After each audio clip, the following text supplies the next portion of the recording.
आप सब लोगों को मेरा प्रणाम। इनसाइट के 6 जुलाई की डेली करंट अफेयर्स हम लोग डिस्कस करेंगे। 5 टॉपिक्स हैं, ज़्यादा टफ नहीं है, बहुत इजी से ही हैं। तो पहले रिवीजन कर लेते हैं। 4 जुलाई वाले कुछ क्वेश्चंस थे 5, उनके बारे में भी। ड्रग डिस्कवरी का एक हैकाथॉन लॉन्च किया गया है। Basically MHRD, AICTE, CSIR, CDAC और कुछ private players along with my government, ये लोगों ने किसी भी ड्रग को इन्वेंट करने के लिए उसमें इन सिलिको यानी कि कंप्यूटर एडेड डिज़ाइंस की कैसे हेल्प ली जा सकती है, और कोविड-19 को टारगेट रखते हुए ये एक हैकाथॉन रिलीज़ किया गया है। ये 3 फेजेज़ में होगा, 3 ट्रैक्स में। इटालियन मरीन केस के अंदर जो परमानेंट कोर्ट ऑफ आर्बिट्रेशन था, जिसका पोजीशन हेग में है, उन्होंने कहा कि इंडिया की कोई जुरिस्डिक्शन नहीं है इन मरीनर्स को ट्राई करने की। इन मरीनर्स को अब इटली ट्राई करेगा अपने डोमेस्टिक रूल्स के अकॉर्डिंग, और इंडिया को कुछ कंपनसेशन के लिए उनसे फॉलो अप करना होगा। नेशनल इन्वेस्टिगेशन एजेंसी के बारे में जाना था। 3-4 टाइप के हम लोगों ने जोन्स जाने थे, territorial zone, contiguous zone, EEZ और हाई सी एरिया क्या होता है हमारा। And along with UN close के बारे में हम लोगों ने देखा था, 3 आर्टिकल्स उसके हम लोगों ने पढ़े थे। Next we have constitutional amendments Russia में हुए हैं। कुछ 206 के आसपास अमेंडमेंट्स किए गए थे। 77% लोगों ने अग्री किया है कि वो इन अमेंडमेंट्स के लिए रेडी हैं। जो वहाँ के प्रेसिडेंट है व्लादिमीर पुतिन, उनको 6 ईयर्स के 2 नए टर्म्स उसमें ऐड हो गए हैं। And along with this IMF ने कुछ वार्निंग दी थी कि उनकी इकॉनमी है जो है वो रिकवर नहीं कर पा रही है। कुछ सैंक्शंस भी लगाए थे उनके ऊपर, कुछ रीजंस दिए थे। इंडिया में रेलवेज़ को प्राइवेटाइज़ करने की बात चल रही है। एक विवेक देबरॉय कमेटी थी 2015 की, उन्होंने रिकमेंड किया था, कुछ रिसोर्सेज थे उनको मोबिलाइज़ करने के लिए। तो उसी के अकॉर्डिंग हम लोग अभी 5% रेलवे जो है उसको प्राइवेटाइज़ करेंगे। कुछ उसके बेनिफिट बताए गए थे, कुछ उसके कॉन्स बताए गए थे।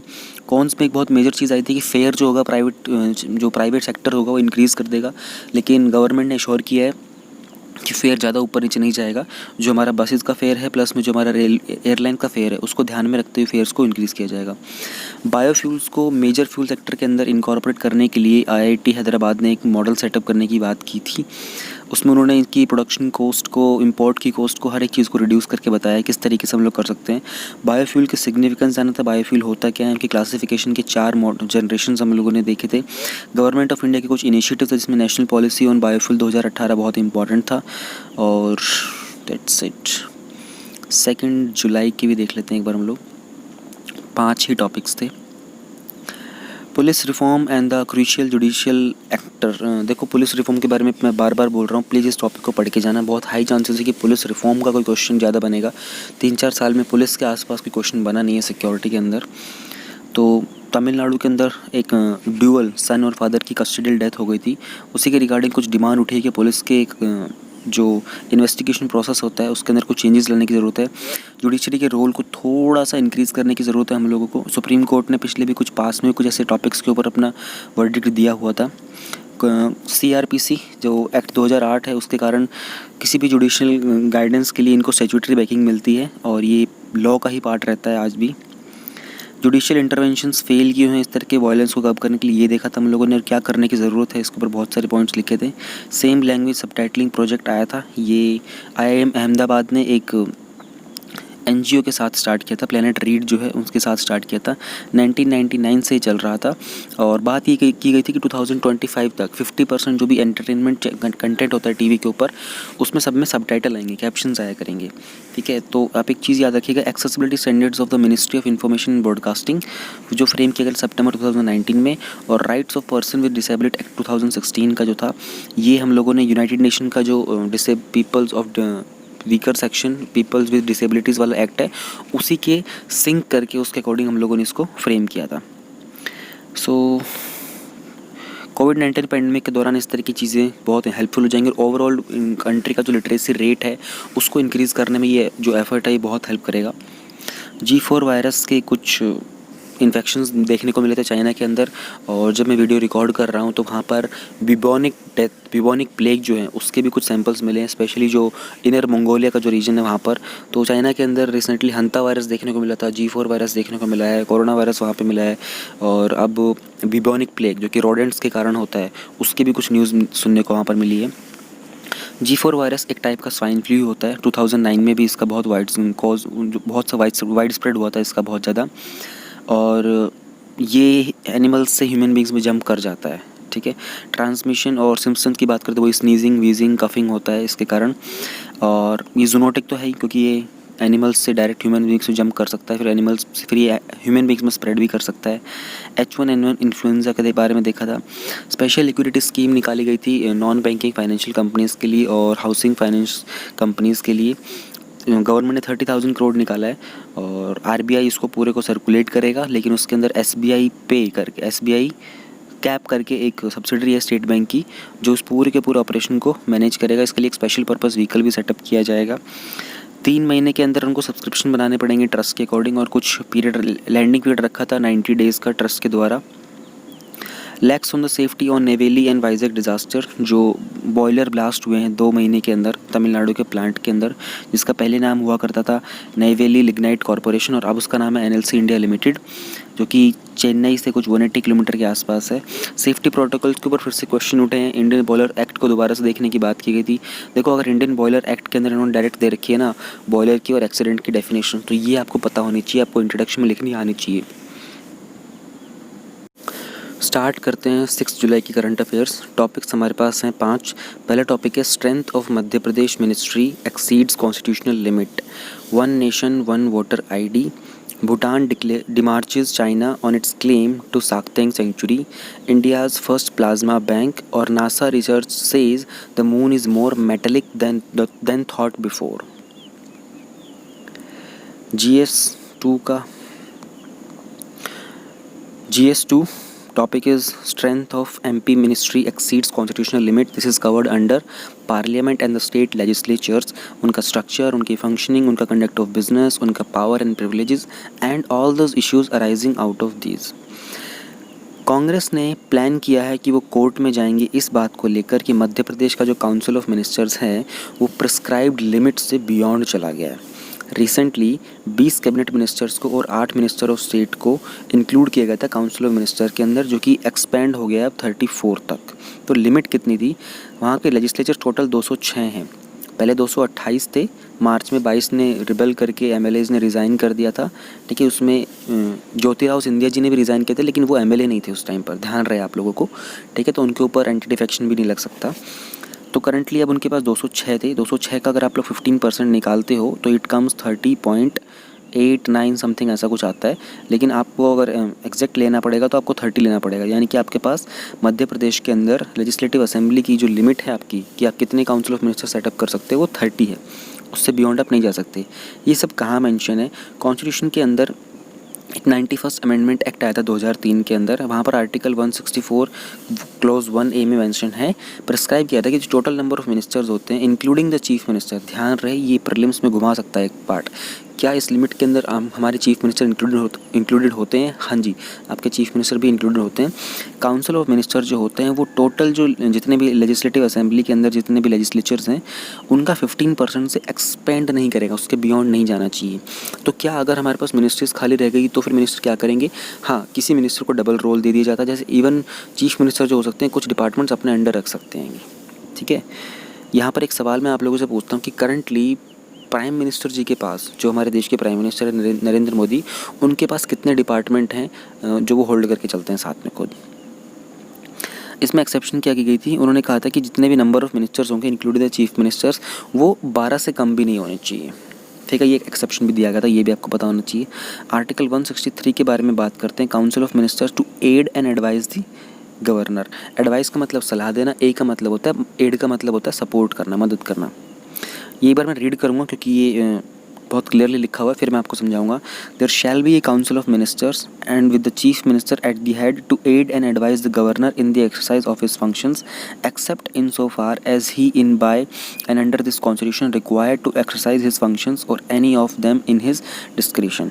अगर गवर्नर अपने डिस्क्रिशन के अंदर, अपनी पावर के अंदर कुछ फंक्शन करना चाहता है तो उसकी चॉइस रहेगी, ठीक है।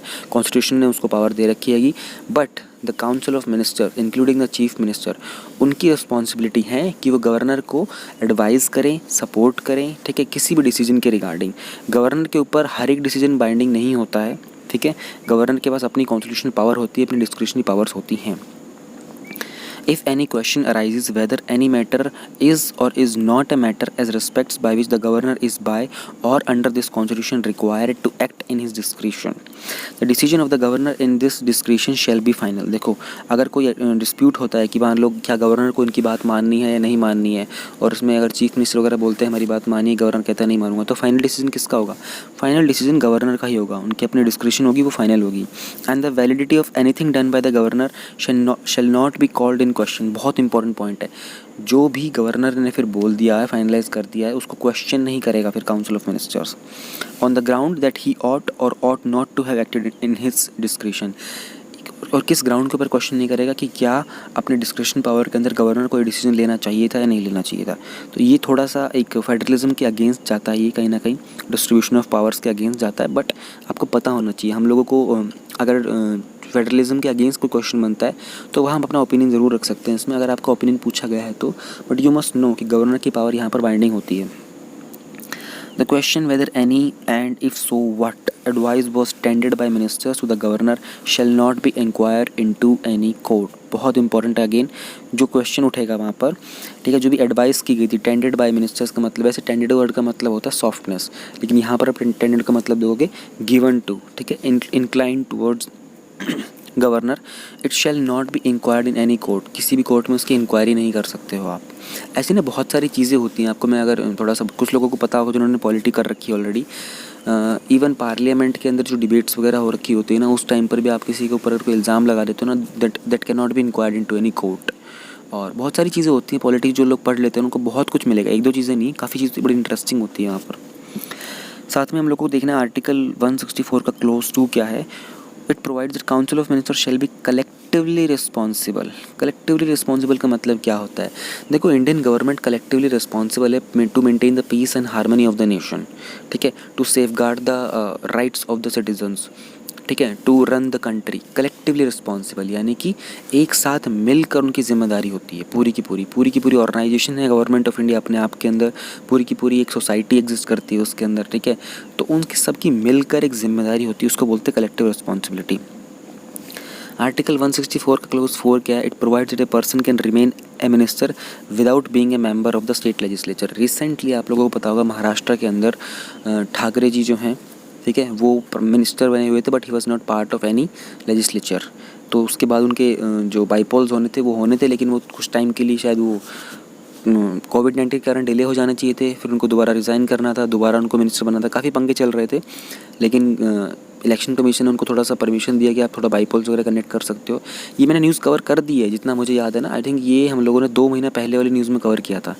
तो जस्ट मैं आपको बता रहा हूँ कि आर्टिकल 164 के क्लोज 4 में ये पावर होती है कि any person can remain A minister. वो मिनिस्टर रह सकता है अगर वो स्टेट लेजिस्लेचर का मेंबर नहीं है, लेकिन उसकी लिमिट है 6 मंथ्स तक ही.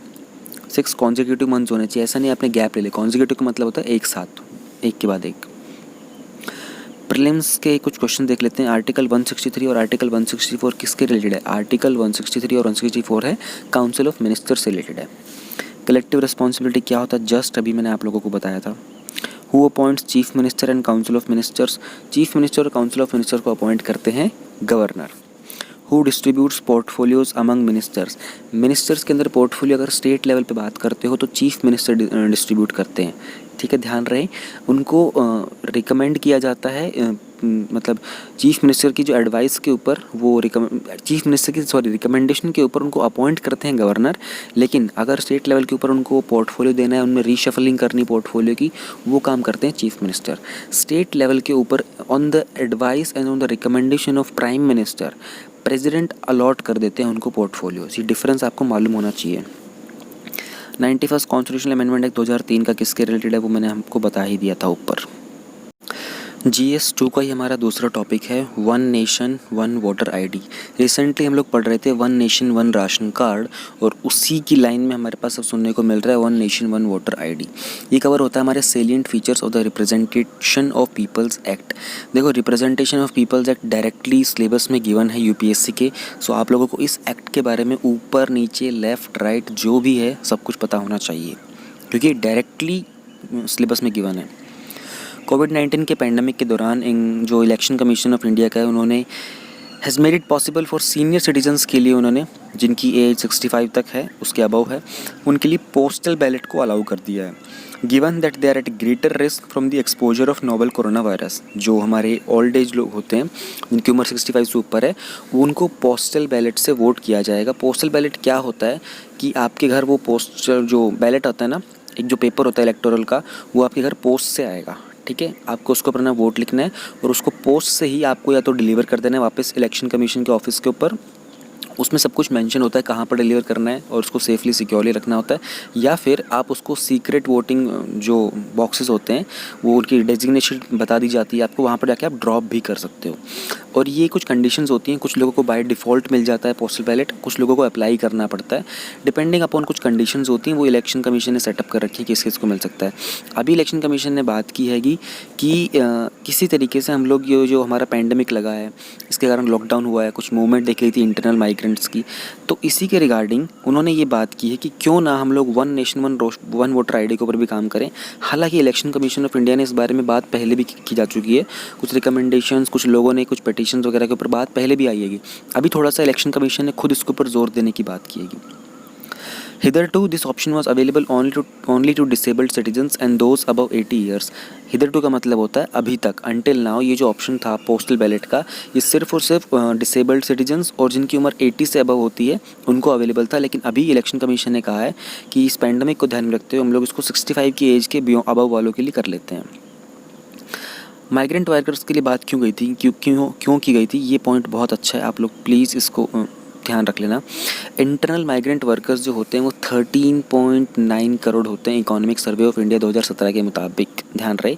और ये nearly third of India's labour force है, जितनी भी इंडिया की लेबर फोर्स है उसका 1/3 पार्ट बनता है।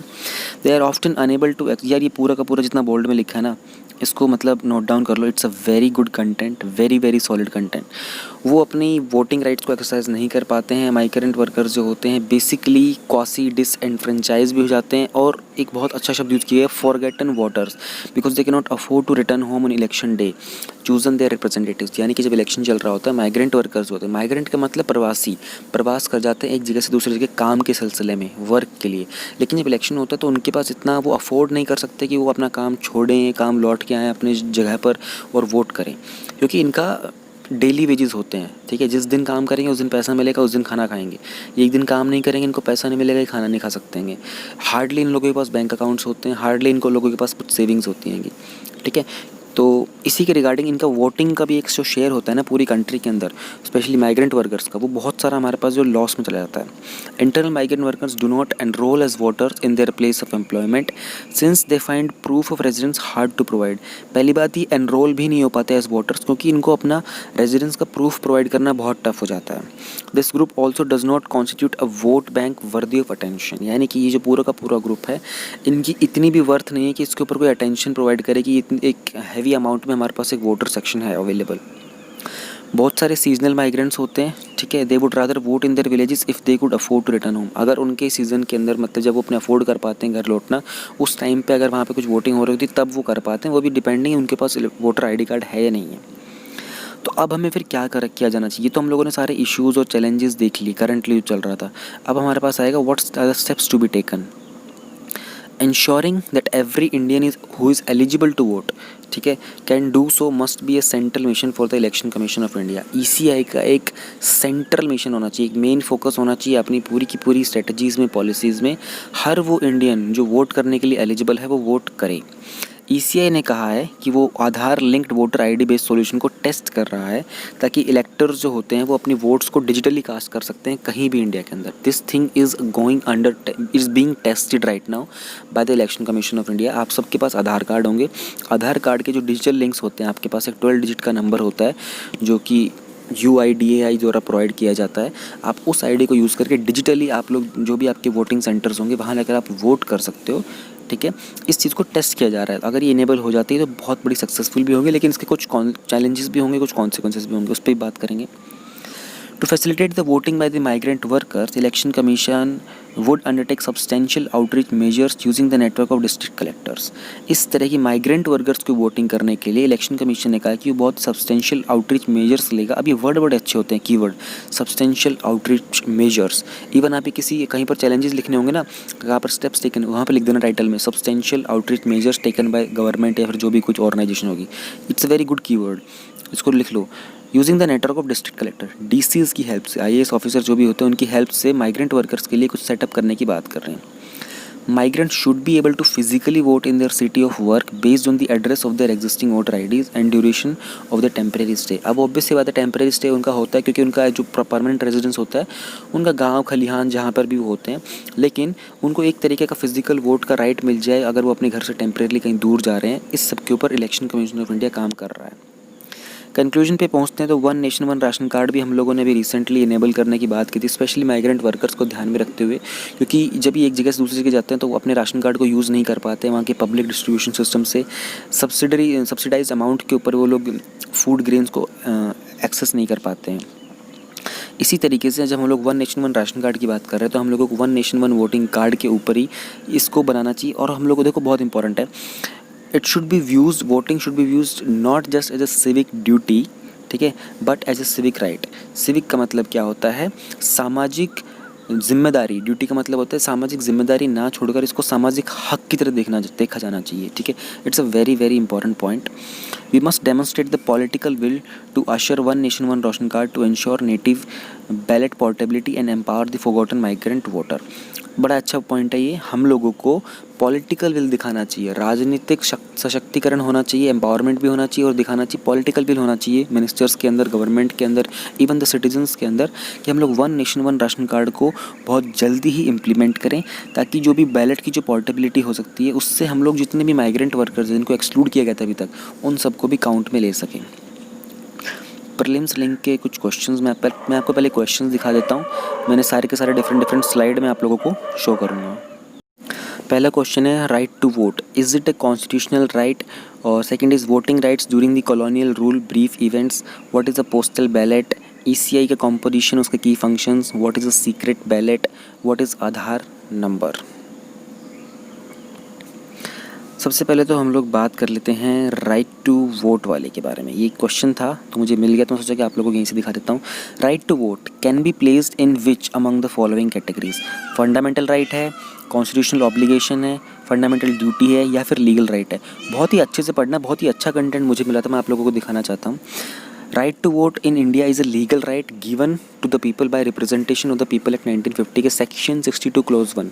तो यानी कि ये एक एक्ट ने दिया हुआ राइट है, तो यानी कि वो एक्ट इसको आपसे ले भी सकता है अगर आप नॉन रेजिडेंट हो, आप अनसाउंडनेस ऑफ माइंड है, आपका क्रिमिनल कन्विक्शन है, तो ये क्या बन जाता है, एक लीगल राइट बन जाता है। लेकिन आर्टिकल 326 जो है कॉन्स्टिट्यूशन का, वो ये मेंशन करता है कि इलेक्शंस जो होते हैं लोकसभा के, स्टेट असेंबलीज के, वो अडल्ट सफरेज के ऊपर होने चाहिए, यानी कि आप 18 ईयर्स के अबव तो होने चाहिए। तो यानी कि कॉन्स्टिट्यूशन के अंदर मेंशन है तो फिर ये कॉन्स्टिट्यूशनल राइट भी होना चाहिए, ठीक है। लेकिन this makes the right as a constitutional right, however in a general provision to include a class and this provision itself does not provide to take away। हालांकि इस कॉन्स्टिट्यूशन के अंदर ये मेंशन तो किया हुआ है कि आपका अडल्ट सफरेज है तो आपको प्रोवाइड किया जाएगा, लेकिन आपसे ये हक वापस छीन लिया जाएगा, ये कहीं पर मेंशन नहीं है। इसलिए जो राइट टू वोट है इसको एक लीगल राइट कंसिडर किया जाएगा। ध्यान रहे, इट इज़, अगर आपके पास ये चारों ऑप्शन आते हैं ना, ये बहुत ही अच्छा क्वेश्चन है, ये बहुत हाई चांसेस, इस टाइप के क्वेश्चन पहले भी आ चुके हैं कन्फ्यूजिंग, और आगे भी आने के चांसेस हैं। तो right to vote is a constitutional is a legal right, it is not a constitutional obligation. और हम लोगों ने विद एग्जाम्पल देख लिया है। इलेक्शन कमीशन के बारे में हम लोग देख रहे थे, छोटा सा देख लेते हैं। इलेक्शन कमीशन क्या है? ये एक ऑटोनमस कॉन्स्टिट्यूशनल अथॉरिटी है, ध्यान रहे ऑटोनमस है, ठीक है। अपने बेस के ऊपर अपने रूल्स बनाते हैं ये लोग, और कॉन्स्टिट्यूशनल यानी कि हमारे संविधान के अंदर ऑलरेडी मेंशन है, ये किसी एक्ट के तहत नहीं लाया गया था। किस लिए रिस्पॉन्सिबल है? यूनियन और स्टेट के जो इलेक्शन प्रोसेस होता है उन सबको कंडक्ट करने के लिए। दिस बॉडी एडमिनिस्ट्रेट्स इलेक्शंस लोकसभा के, राज्यसभा के, स्टेट लेजिस्लेटिव असेंबलीज़ के, ठीक है, और ऑफिस जो प्रेसिडेंट वाइस प्रेसिडेंट होता है उन सब के लिए। बैकग्राउंड की बात करते हैं तो पार्ट 15 जो है इंडियन कॉन्स्टिट्यूशन का, वो डील करता है इलेक्शन के साथ और एक इलेक्शन कमीशन एस्टेब्लिश करने की बात करता है इसी मैटर के लिए। इलेक्शन कमीशन को एस्टेब्लिश किया गया था कॉन्स्टिट्यूशन के अकॉर्डिंग 25 जनवरी 1950 को। आर्टिकल 324 से लेकर आर्टिकल 329 तक जो कॉन्स्टिट्यूशन के हैं वो प्रोवाइड करते हैं सारी की सारी पावर, फंक्शन, टेन्योर, एलिजिबिलिटी जो भी है इस कमीशन के लिए, ऑल द मेंबर्स के लिए। स्ट्रक्चर की हम लोग बात कर लेते हैं। ओरिजिनली जो कमीशन था उसमें एक इलेक्शन कमिश्नर थे, लेकिन इलेक्शन कमीशन अमेंडमेंट एक्ट आया था 1989 का, उसमें इसको मल्टी मेंबर बॉडी बना दिया गया था। इस कमीशन के अंदर एक चीफ इलेक्शन कमिश्नर होते हैं और 2 इलेक्शन कमिश्नर्स होते हैं। सेक्रेटेरिएट जिसका वो न्यू दिल्ली के अंदर ही है। जो सारे स्टेट लेवल के इलेक्शन कमीशंस होते हैं उनको हेल्प करते हैं चीफ इलेक्टरल ऑफिसर, जिनकी रैंक होती है IAS की पोजीशन की। प्रेसिडेंट अपॉइंट करते हैं चीफ इलेक्शन कमीशन को और इलेक्शन कमिश्नर्स को। उनका टेन्योर फिक्स होता है तो 6 ईयर्स या फिर up to the age of 65 years, जो भी पहले हो जाएगा। उनको सेम स्टेटस और सैलरी मिलती है, जो भी पर्क्स होते हैं वो जो कि एक सुप्रीम कोर्ट के जज को मिलते हैं। चीफ इलेक्शन कमीशन को रिमूव करने के लिए ऑफिस से प्रोसेस ऑफ रिमूवल जो कि सुप्रीम कोर्ट के जज के लिए होता है वही सेम होता है। प्रोसीजर ऑफ रिमूवल आपको थोड़ा सा देख लेना चाहिए, रिवीजन हो जाएगा आपका। जजेस होते हैं जो हाई कोर्ट के, सुप्रीम कोर्ट के, और ये चीफ इलेक्शन कमिश्नर और कैग जो होता है हमारा कॉम्पट्रोलर एंड ऑडिटर जनरल, इनको रिमूव कर सकते हैं ऑफिस। एक मोशन अडॉप्ट करना पड़ता है पार्लियामेंट में on the grounds of proven misbehaviour और इनकैपेसिटी। इस रिमूवल के लिए स्पेशल मेजॉरिटी चाहिए होती है 2/3 मेंबर्स के, जो कि प्रेजेंट होने चाहिए, वोट करने चाहिए, जिसको सपोर्ट मिलता है more than 50% total strength of the house का। कॉन्स्टिट्यूशन में इनके रिमूवल के लिए स्पेशली जो जजेस वगैरह होते हैं, कैग होते हैं और चीफ इलेक्शन कमीशन होता है, इनके लिए इम्पीचमेंट वर्ड का यूज़ नहीं किया जाता है। इम्पीचमेंट का हम लोग यूज़ करते हैं प्रेसिडेंट के लिए, जिसमें एक स्पेशल मेजॉरिटी चाहिए होती है 2/3 मेंबर्स की टोटल स्ट्रेंथ की of the houses which is not use elsewhere. एक मैं आपसे सवाल पूछना चाहूँगा यहाँ पर, इम्पीचमेंट हम लोगों ने कहाँ से विड्रॉ किया है, किसके कॉन्स्टिट्यूशन से? कुछ की फंक्शंस के बारे में भी हमसे पूछा गया था क्वेश्चन के अंदर, प्रीलिम्स क्वेश्चन में, तो वो भी देख लेते हैं। इलेक्शन कमीशन क्या करेगा पूरे के पूरे कंट्री के अंदर, स्पेशली पार्लियामेंट, लेजिस्लेचर हो गया, state office, president, vice president office, यहाँ पर जो इलेक्शन होंगे उन सबको सुपरिटेंडेंट उनको सुपरवाइज करेगा, डायरेक्ट करेगा, कंट्रोल करेगा, जो भी कंडक्टिंग होती है इन इलेक्शन की इन सब रीजन्स के अंदर। मोस्ट इंपॉर्टेंट फंक्शन होता है ये डिसाइड करना कि इलेक्शन का शेड्यूल क्या होगा पूरे, और पीरियडिकली इनको कंडक्ट करना, टाइमली इनके इलेक्शन कंडक्ट करवाना, चाहे वो जनरल हो चाहे वो बाई इलेक्शन हो। इलेक्टोरल रोल को प्रिपेयर करना, इलेक्ट्रॉनिक फ़ोटो आइडेंटिटी EPIC जो कार्ड होता है हमारा उसको प्रिपेयर करना, ठीक है। पोलिंग स्टेशंस को लोकेट करना, वोटर्स को असाइन करना, पोलिंग स्टेशंस, काउंटिंग सेंटर्स कितने होंगे, अरेंजमेंट्स जो भी होते हैं पोलिंग स्टेशन के अराउंड वो सब अरेंज करना, पॉलिटिकल पार्टीज़ को रिकॉग्निशन देना, ठीक है, इलेक्शन सिंबल्स अलॉट करना उन लोगों को, एडवाइजरी जुरिस्डिक्शन देना, पोस्ट इलेक्शन डिस्क्वालिफिकेशन के रिगार्डिंग जो भी मेंबर्स ऑफ पार्लियामेंट होते हैं, स्टेट लेजिस्लेचर्स होते हैं, ठीक है, इलेक्शन के रिगार्डिंग जो मॉरल कोड ऑफ कंडक्ट होता है वो सब पॉलिटिकल पार्टीज़ को इशू करना, कैंपेन का जो भी एक्सपेंडिचर होगा पर कैपिटा, उस पर कैंडिडेट उसके ऊपर कितना लिमिट लगाना है पॉलिटिकल पार्टीज़ के अंदर, उन सबको फिर मॉनिटर करना। ये सारे के सारे जो होते हैं की फंक्शन होते हैं इलेक्शन कमीशन ऑफ इंडिया के। पोस्टल वोटिंग के बारे में मैंने आपको बता भी दिया था, लेकिन फिर से एक बार मत बताना चाह रहा था, कुछ मुझे अच्छा कंटेंट मिल गया तो सोचा आप लोगों के साथ शेयर कर देता हूँ। ये वोटिंग ही होती है इलेक्शन में, जिसमें बैलेट पेपर्स होते हैं डिस्ट्रीब्यूट किए जाते हैं इलेक्टर्स को, ठीक है, और उनको टाइपिकली रिटर्न भी करते हो बाई पोस्ट, या फिर जो भी to the electors voting in a person at polling station electronically via an electronic voting system. Given election के अंदर जो पोस्टल वोट्स होते हैं ये अवेलेबल कराए जाते हैं बाय डिमांड, या फिर लिमिटेड होते हैं कुछ इंडिविजुअल्स को जिनको सर्टेन क्राइटेरिया होता है, जो कि अनेबल होते हैं ट्रैवल करने के लिए एक डेजिग्नेटेड पोलिंग प्लेस के ऊपर। मोस्ट जो इलेक्टर्स होते हैं वो उनको ज़रूरत पड़ती है कि वो अप्लाई करें, जिनको भी ज़रूरत पड़ती है वो पोस्टल वोट के लिए अप्लाई करते हैं। उनको बाय डिफ़ॉल्ट तो मिल जाता है, फिर कुछ को अप्लाई करना पड़ता है। कुछ इलेक्शंस के अंदर जो पोस्टल वोटिंग होती है वो सिर्फ इसी मेथड से होती है, वहाँ पर उसको बोला जाता है ऑल पोस्टल वोटिंग, ये भी ध्यान रहे। आधार नंबर की बात की जा रही थी तो मैंने आप लोगों के लिए UIDAI की वेबसाइट ही खोल दी है। UIDAI का फुल फॉर्म आपको पता होना चाहिए, unique identification authority of India. Aadhaar जो नंबर होता है हमारा, ये एक 12 डिजिट का रैंडम नंबर होता है। प्रीलिम्स के अंदर ये क्वेश्चन आपको कंफ्यूज कर सकता है, क्या ये रैंडम होता है नहीं होता है। हाँ, ये एक 12 डिजिट का रैंडम होता है, यूनिक है, और ये यूनिक भी होता है, ठीक है। यूनिक का मतलब होता है कि रिपीट नहीं हो सकता, किसी और का सेम नहीं हो सकता है। रेजिडेंट्स ऑफ इंडिया के लिए होता है। It satisfy the verification process जो कि अथॉरिटी ने पूरा सेटअप किया हुआ है। कोई भी इंडिविजुअल, उसकी कोई भी एज हो, कोई भी जेंडर हो, इंडिया का रेजिडेंट है, उसको वॉलंटरीली एनरोल करना होता है ऑब्टेन करने के लिए अपना आधार नंबर। एक चीज़ मैं आप लोग को यहाँ दिखा देता हूँ, आधार नंबर वेरीफाइबल है ऑनलाइन कॉस्ट इफेक्टिव वे में, और this is the only program of its kind globally ठीक है, जहाँ पर एक state of the art digital और ऑनलाइन आईडी को प्रोवाइड किया गया फ्री ऑफ कॉस्ट इतने लार्ज स्केल के ऊपर, and has the potential to change the way service delivery functions of the country. बहुत अच्छी इन्फॉर्मेशन थी, डायरेक्ट UIDAI की वेबसाइट से थी। अब मैं आप लोगों को बात करने वाले थे कि voting rights during the colonial era. BBC का बहुत ही अच्छा आर्टिकल मिला था मुझे यहाँ पर, थोड़ा मैं इसको क्विकली रीड करूँगा, ठीक है। ये लाइन जो बोल्ड में लिखी हुई है ना, please note this down. India को अगर आपको दूसरी कंट्रीज़, इवन आप कभी इंटरव्यू में भी लिख सकते हो, बोल सकते हो, इवन कभी डिबेट में भी आप इसको यूज़ कर सकते हो।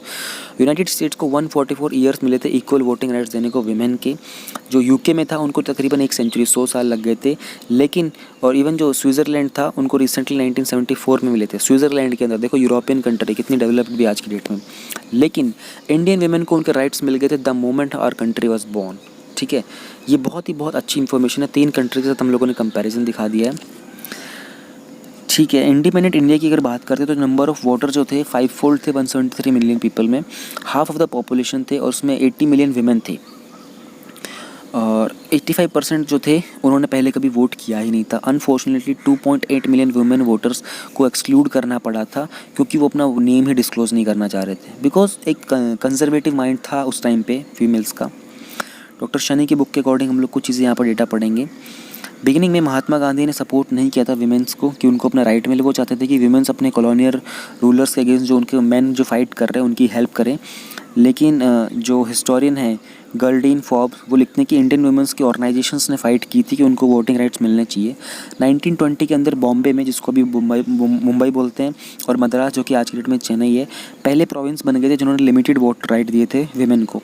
1923 से लेकर 1930 के अंदर 7 other provinces allowed women franchise. It's a very good point, कहाँ पर पहली बार कौन से प्रोविंस में विमेन को राइट मिले थे। हाउस ऑफ कॉमन्स ने इग्नोर किया था कि ये जो विमेंस का जो राइट था वोटिंग राइट्स का, और विमेन ऑर्गेनाइजेशंस में और ब्रिटिश की जो विमेन ऑर्गेनाइजेशंस ने, ये इस बुक में लिखा हुआ है विमेन इन मॉडर्न, कोई इंपॉर्टेंट नहीं था। विमेन जो पर्दा में रहती थी, पर्दा मतलब समझते हैं ना आप लोग, घूंघट के अंदर, वो बहुत कन्वीनियंट थी और उनका एक्सक्यूज़ बहुत सेटअप था कि भाई वो डिनाई करना चाह रहे हैं क्योंकि वो कंजर्वेटिव थॉट ऑफ प्रोसेस से होते हैं। ऑब्वियसली ब्रिटिश ने प्रॉमिस किया था कि वो सेफगार्ड करेंगे राइट ऑफ माइनॉरिटी, जिसमें बेसिकली मेल माइनॉरिटीज़ ही थे। विमेन के केस के अंदर जो मेजॉरिटीज़ थी उन्होंने डिनाई कर दिए थे अपने राइट्स, क्योंकि माइनॉरिटी जो थे वो सेक्लूजन एरिया में रहते थे। डॉक्टर फॉब्स ने लिखा हुआ है। Some said giving women the vote would result in a neglect of husbands and children. One gentleman even argued that political activity rendered women incapable of breastfeeding. तो ये सब अपने अपने ओपिनियन थे इन लोगों के, ओपिनियन में आपको अभी नहीं जाना है। हाँ, ये देखते हैं। Under the government of India 1935, जो लास्ट कॉलोनियल लीगल फ्रेमवर्क था इंडिया में, आपको सबको पता होगा जो लोग पॉलिटी पढ़ रहे हैं, UPSC की तैयारी कर रहे हैं तो पता ही होगा गवर्नमेंट ऑफ इंडिया 1935 क्या है।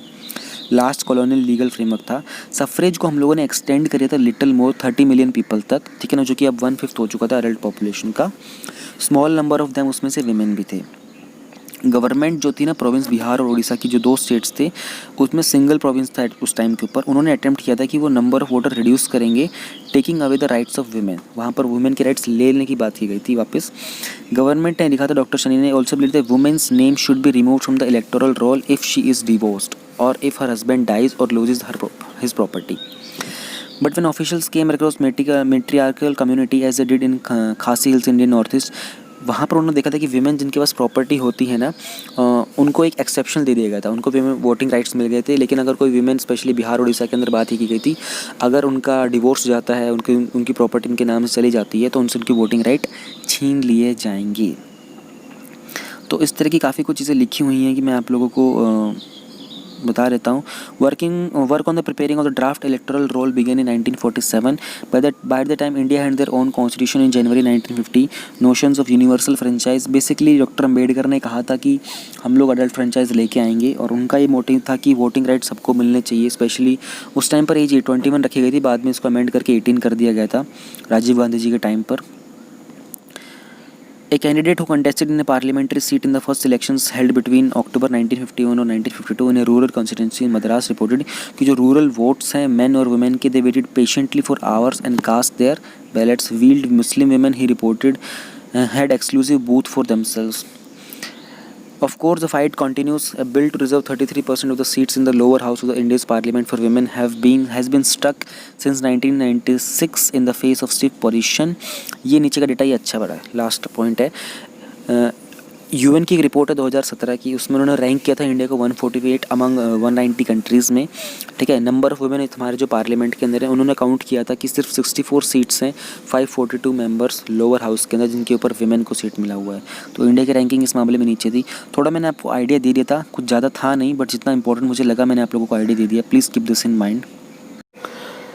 Another topic under GS2 is Bhutan demarches China on its claim to Sakteng Sanctuary. This is covered under India and its neighborhood relations. Demarches word का मतलब होता है एक पॉलिटिकल स्टेप लेना, एक इनिशिएटिव लेना, या फिर डिप्लोमेटिक वे में अगर हम बात करते हैं तो एक प्रोटेस्ट जताना। लेकिन भूटान और चाइना के कोई डिप्लोमेटिक रिलेशंस नहीं है, तो हम इसको पॉलिटिकल स्टेप ही कंसिडर करेंगे। Bhutan's foreign ministry has issued a demarche. Bhutan की जो फॉरेन मिनिस्ट्री, उन्होंने एक डिमार्च, एक पॉलिटिकल स्टेप, एक प्रोटेस्ट भी कह सकते हो इसको अगर कहना ही है तो, चाइनीज़ एम्बेसी के लिए जो कि न्यू दिल्ली में है, और जो कि क्लेम लगाया गया था बीजिंग के द्वारा, चाइना के द्वारा, साक्तेंग वाइल्ड लाइफ सेंचुरी के अंदर, जो कि ईस्टर्न भूटान में सिचुएटेड है। एक बार आप लोगों को मैप दिखा देता हूँ, थोड़ा सा आइडिया लग जाएगा। ये मैप है हमारा, इसमें ये भूटान है, ठीक है, ये अरुणाचल प्रदेश, इंडिया, ऊपर चाइना है, यहाँ पर सिक्किम है, नीचे बांग्लादेश है, असम है। ये ईस्टर्न पार्ट है भूटान का, जो कि अरुणाचल प्रदेश के साथ बाउंड्री शेयर करता है। यहाँ पर साक्तेंग वाइल्ड लाइफ सेंचुरी है, जिसको चाइना ने रिसेंटली क्लेम किया है कि ये एक डिस्प्यूटेड एरिया है। ठीक है, और अभी मैप देख लिया, अभी हम दोबारा कंटेंट पढ़ते हैं, फिर आपके आगे आपको और समझ में आ जाएगा। इशू क्या है, भूटान का जो वेस्टर्न और मिडल सेक्टर है ना, वो तो डिस्प्यूट में है ही चाइना के साथ, जो कि जाकरलुंग हो गया, पासमलुंग हो गया, चुम्बी वैली हो गया, ये भी मैं आपको मैप में दिखा दूंगा अभी। हावेवर, लेकिन जो ईस्टर्न सेक्टर है ना, वो अभी तक किसी भी बाउंड्री टॉक्स में नहीं था। चाइना ने अभी तक तो कोई क्लेम किया नहीं था। रिसेंटली उन्होंने कहा कि साक्तेंग वाइल्ड लाइफ सेंचुरी जो है ना, उस पर उन्होंने क्लेम कर दिया। रिसेंट क्लेम कब किया गया था, 58th मीटिंग हो रही थी ग्लोबल एनवायरनमेंट फैसिलिटी काउंसिल की, जहाँ पर चाइना ने अपोज किया था, एक फंडिंग होनी थी एक प्रोजेक्ट की साक्तेंग वाइल्ड लाइफ सेंचुरी के अंदर, जो कि भूटान में सिचुएटेड है। और चाइना ने ये कहा कि एक डिस्प्यूटेड टेरिटरी है, तो यहाँ पर फंडिंग नहीं होगी। थिम्पू, जो कि भूटान की कैपिटल है, और बीजिंग, इनकी कोई फॉर्मल डिप्लोमेटिक रिलेशंस नहीं है। दोनों साइड्स बॉर्डर इश्यूज़ को रिजॉल्व करने के लिए काफ़ी समय से टॉक्स में है। 24 के आसपास इनके टॉक्स हो चुके हैं, 1984 से लेकर 2016 तक, अब तक। साक्तेंग वाइल्ड लाइफ सेंचुरी कहाँ पर है, साक्तेंग बेस्ड है ईस्टर्न भूटान के अंदर, या फिर आप इसको बोल सकते हो त्राशिगांग और जोंगखाग डिस्ट्रिक्ट जो है वहाँ पर, जिसके बॉर्डर अरुणाचल प्रदेश के साथ टच करते हैं। वहाँ पर एंडेमिक स्पीशीज़ हैं, जैसे कि eastern blue pine, black rumped magpie. ये मैं आपको फ़ोटोज़ में दिखा देता हूँ, आपको और अच्छे से समझ में आएगा। ये ईस्टर्न ब्लू पाइन है, एक ये बर्ड की तरह होता है, ठीक है, इट्स अ बर्ड। और जो ब्लैक रम्ड मैगपाई है, ये भी एक बर्ड ही है। इसके अलावा और क्या बात करनी है, उन्होंने कहा कि it was created as a part, basically इस सेंचुरी को बनाने का मोटिव क्या था, ये आपको पता होना चाहिए। As a part to protect the migoi. अब मिगोई क्या होता है, येटी लाइक क्रिप्टिड होता है, जिसकी एग्जिस्टेंस का कोई साइंटिफिकली कन्फर्मेशन नहीं है, लेकिन वहाँ की लोकल पॉपुलेशन इसमें स्ट्रांगली बिलीव करती है। अब मिगोई क्या होता है, येटी क्या होता है, ये मैं आपको दिखा देता हूँ। मिगोई कोई इस तरीके का क्रिएचर होता है, साइंटिफिकली इसका कोई प्रूफ नहीं देखा गया है, ये एक थोड़ा सा बीस्ट टाइप का है, लेकिन एक येटी टाइप का क्रिएचर होता है। येटी कैसा दिखता है, येटी इस टाइप का क्रिएचर दिखता है। I have no idea, basically मुझे लगता है कि ये कोई कार्टून कैरेक्टर हो सकता है, ठीक है, स्नोमैन टाइप का। लेकिन जो भूटान के जो लोग होते हैं, उनका बिलीफ है लोकल पॉपुलेशन का कि वो वहाँ पर एग्जिस्ट करते हैं। GEF के बारे में जान लेते हैं। एस्टेब्लिश्ड हुआ था 1992 के रियो अर्थ समिट के अंदर। रियो अर्थ समिट एनवायरनमेंट प्रोटेक्शन को लेकर एक बहुत मेजर समिट था, जिसके बाद हमारा क्योटो प्रोटोकॉल निकल के आया था, जिसके बाद हमारा पेरिस क्लाइमेट चेंज निकल के आया था, एजेंडा 21 निकल के आया था, काफ़ी सारी चीज़ें निकल के आई थी। तो जो हमारे एनवायरनमेंट को जो भी प्रॉब्लम्स हैं जिनसे हमको टैकल करना पड़ रहा है, मोस्ट प्रेसिंग प्रॉब्लम्स हैं, उन सबको टैकल करने के लिए हम लोगों ने रियो अर्थ समिट इस्टेब्लिश किया था। ये एक उसी टाइम पर हम लोगों ने GEF को भी इस्टेब्लिश किया था। तो ये एक इंटरनेशनल पार्टनरशिप है कुछ कंट्रीज़ की, इंटरनेशनल इंस्टीट्यूशंस की, सिविल सोसाइटी ऑर्गेनाइजेशंस की और प्राइवेट सेक्टर्स की, जहाँ पर हम लोग ग्लोबल एनवायरनमेंट के इश्यूज़ को डिस्कस करते हैं। GEF के जो फंड्स होते हैं वो डेवलपिंग कंट्रीज़ के लिए अवेलेबल होते हैं, जिसमें जो इकोनॉमीज़ होती हैं ट्रांजिशन करती हैं, जो भी ऑब्जेक्टिव्स होता है उनका इंटरनेशनल एनवायरनमेंट कन्वेंशंस एग्रीमेंट्स को इम्प्लीमेंट करने के लिए। वर्ल्ड बैंक सर्व करता है एक GEF ट्रस्टी की तरह और एडमिनिस्टर करता है GEF के ट्रस्ट फंड को। ट्रस्टी हो गया, फंडिंग हो गया, आउटकम्स मैं आपको बता देता हूँ, अभी दिखा दूंगा। Tri junction border between India border China, ये भी मैप में दिखा दूंगा मैं आपको अभी। और ये साक्तेंग, डोकलाम, जरलोंग, चुम्बी वैली, डोकलाम, ये सब मैं आपको मैप में दिखा देता हूँ। प्लस 1992 के अर्थ समिट के बारे में आपको बता देता हूँ मैं। पहले हम लोग रियो अर्थ समिट के बारे में थोड़ा सा देख लेते हैं, ठीक है। स्टार्टिंग से देख लेते हैं। यूनाइटेड नेशंस की कॉन्फ्रेंस थी जो एनवायरनमेंट एंड डेवलपमेंट के, UNCED, जिसको हम लोग रियो डी जेनेरियो अर्थ समिट भी बोलते हैं, रियो समिट, क्योंकि ये ब्राज़ील में हुआ था। अर्थ समिट एक मेजर यूनाइटेड नेशन की कॉन्फ्रेंस थी जो कि 3 से 14 जून 1992 तक चली थी। 172 गवर्नमेंट्स ने पार्टिसिपेट किया था, 116 ने अपने हेड्स को वहाँ पर भेजा था। 2400 रिप्रेजेंटेटिव्स आए थे, नॉन गवर्नमेंट ऑर्गेनाइजेशन NGOs थे, उन्होंने अटेंड किया था। 17,000 पीपल्स जो कि पैरेलल NGO ग्लोबल फोरम थे और उनके कुछ कंसल्टेटिव स्टेटस था।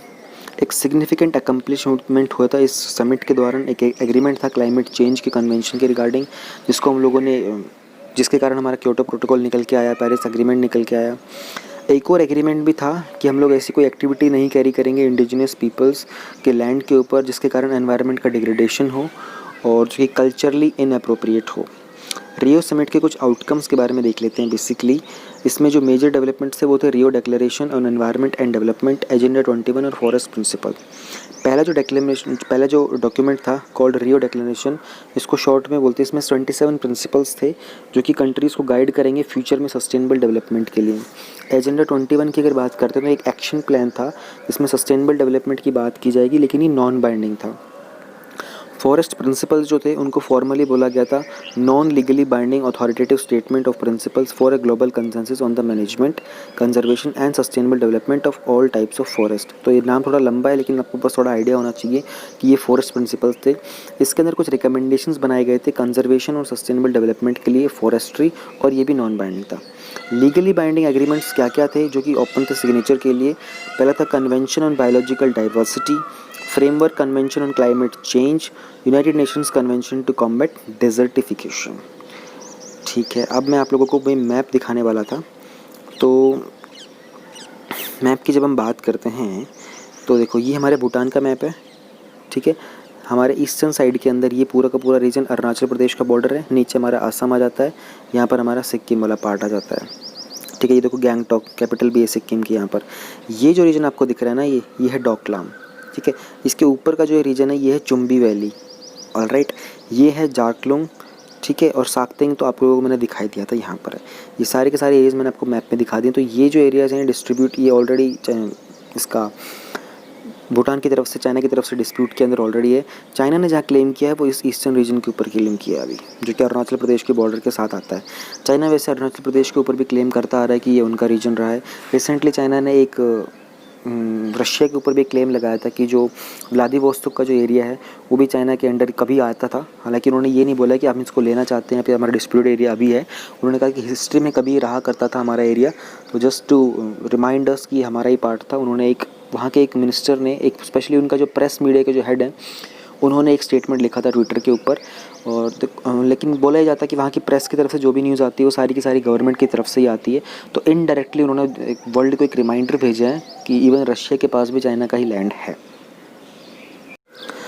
GS पेपर 3 का टॉपिक है हमारा India's first plasma bank. This is covered under science and tech developments and their applications and effects in everyday life achievements of Indians in science and tech, indigenization of technology, developing new technology. Institute of liver and biliary sciences ILBS New Delhi में वहाँ पर establish किया गया है। M क्या है इस पहले प्लाज्मा बैंक का? जो भी प्लाज्मा को डोनेट करने का और जो एक्सेस करने का ईज़ ऑफ एक्सेस हो मिल जाए, उसी के लिए स्पेशली कोविड-19 पेशेंट्स के लिए हम लोगों ने इस बैंक को डेवलप किया है।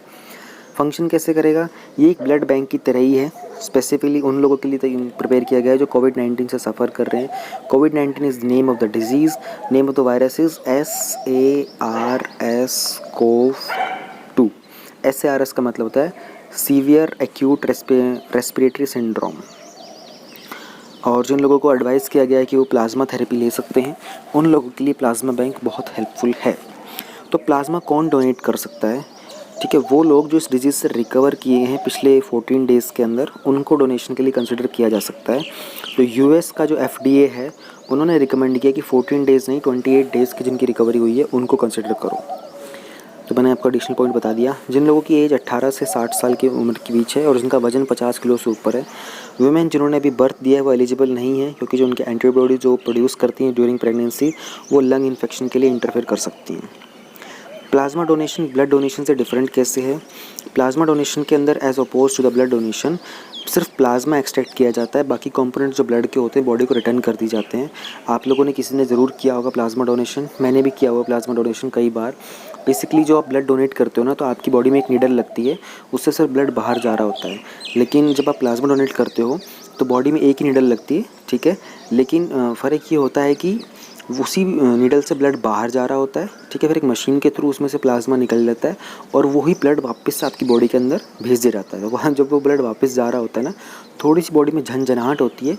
It's not painful, it's exactly same as blood donation, लेकिन थोड़ा सा टाइम कंज्यूमिंग होता है। इसमें तकरीबन आपको कुछ 1 घंटा तक लग सकता है, 1.5 घंटा भी लग सकता है। ब्लड के अंदर कुछ कंपोनेंट्स होते हैं, जैसे आरबीसीज होते हैं, प्लेटलेट्स होते हैं, वाइट ब्लड सेल्स होते हैं, प्लाज्मा होता है। 500 ml ऑफ प्लाज्मा हर 2 वीक में हम लोग डोनेट कर सकते हैं, लेकिन अगर हम ब्लड की बात करते हैं तो 3 महीने में एक बार डोनेट किया जाता है। प्लाज्मा थेरेपी काम कैसे करती है? जो इंसान कोविड-19 की सिकनेस से रिकवर कर चुका होता है उसका हम लोग ब्लड निकालते हैं, उसका सीरम सेपरेट किया जाता है, उसकी स्क्रीनिंग की जाती है वायरस न्यूट्रलाइजिंग एंटीबॉडीज उसमें थे या नहीं। फिर कॉन्वेलेसेंट सीरम जो होता है वो ब्लड सीरम ऑब्टेन करते हैं जो रिकवर कर चुका है उससे, और उसको जिसकी इन्फेक्शियस बॉडी होती है उसके अंदर उसको पुटअप किया जाता है कोविड-19 पेशेंट के अंदर। तो जिसकी बॉडी पहले इन्फेक्शियस से जो रिकवर कर चुका है उसके अंदर रिच एंटीबॉडीज़ होते हैं हमारे पास। जो सिक होता है उसको एक्वायर करता है पैसिव इम्यूनाइजेशन। पैसिव इम्यूनाइजेशन का मतलब क्या होता है कि आपके अंदर नेचुरली वो एंटीबॉडी नहीं थी, किसी एक्सटर्नल फैक्टर से आपके अंदर इम्प्लीमेंट की गई। लेकिन जैसे छोटा एक बच्चा होता है फीटस के अंदर, उसको अपनी मदर की जो प्लेसेंटा होती है उसके थ्रू इम्यूनाइजेशन मिलती है, ठीक है, जो मदर की वूम में जो होता है। उसी तरीके से किसी इंसान को अगर आप एक्सटर्नल फैक्टर से एंटीबॉडीज़ उसकी बॉडी में इम्प्लांट करते तो उसको पैसिव इम्यूनाइजेशन बोलते हैं।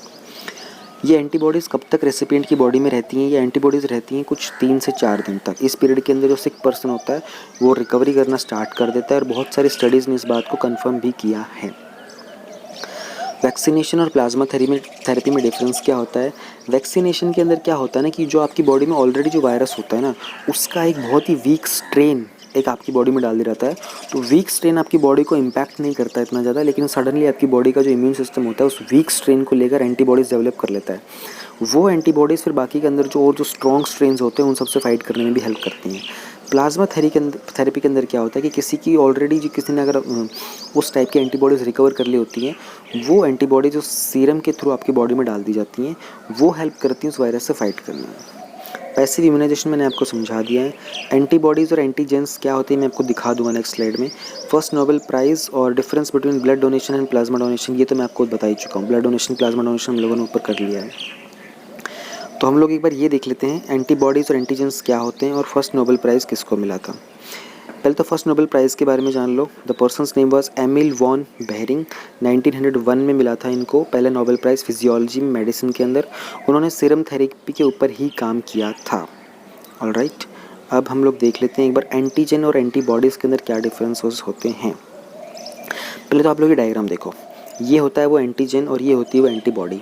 ये जो सर्कुलर पार्ट होता है ना इसका, ये जो राउंड पार्ट होता है, ये इसमें यहाँ पर आके फिट हो जाता है, ये एंटीबॉडी होती है।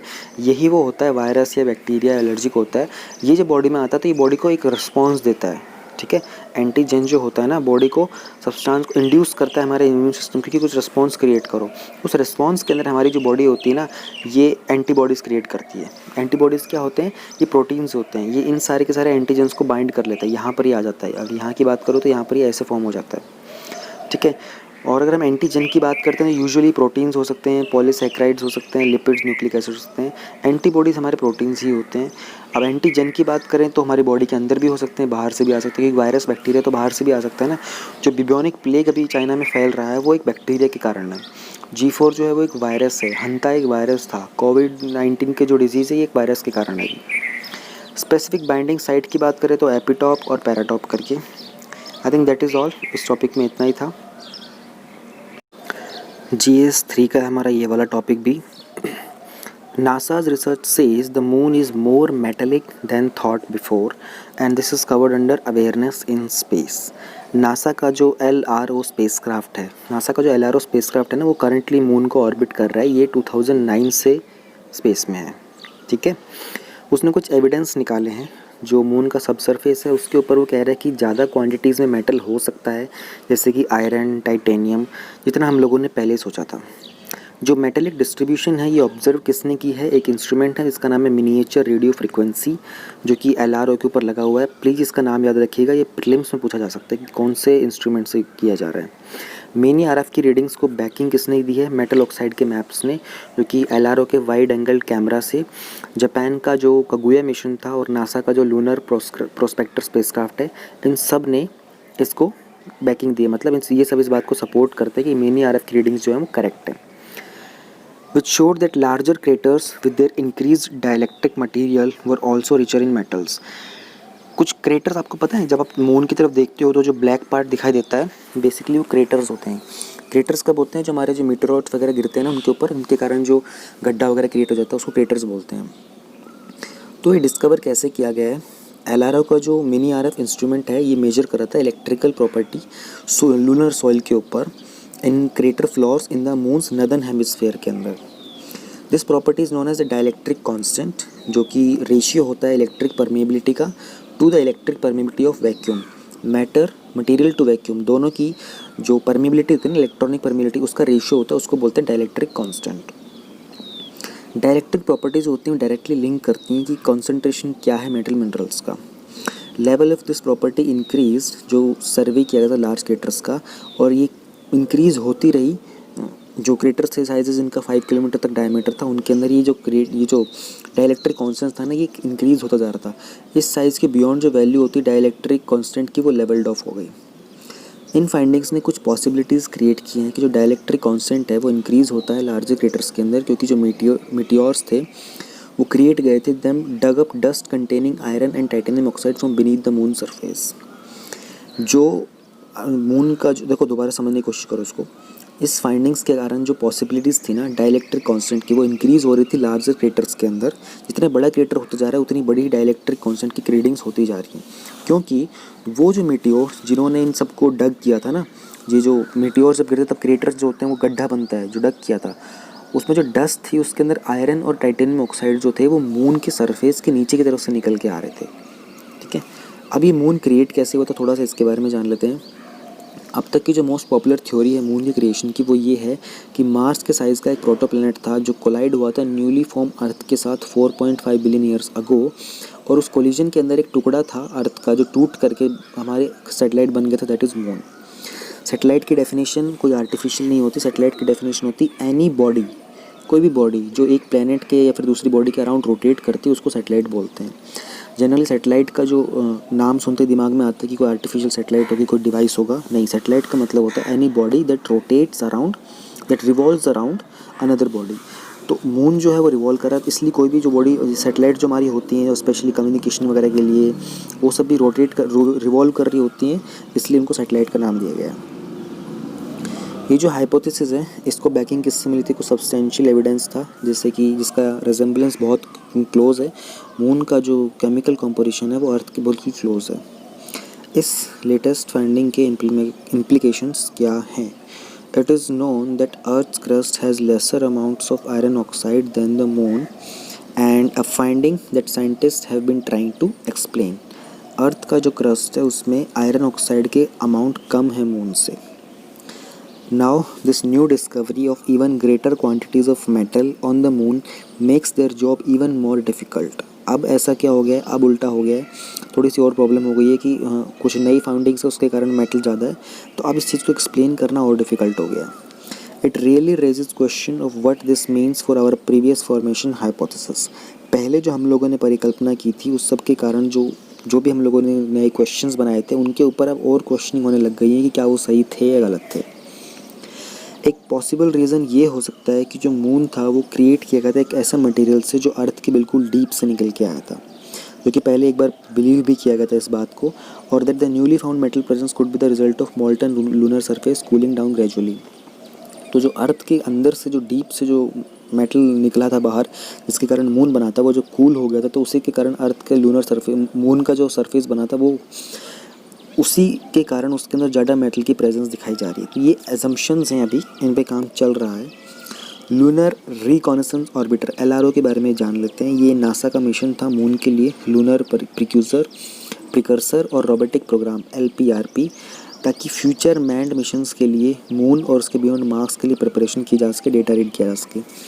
LRO पहला मिशन है नासा का new vision for space exploration के लिए।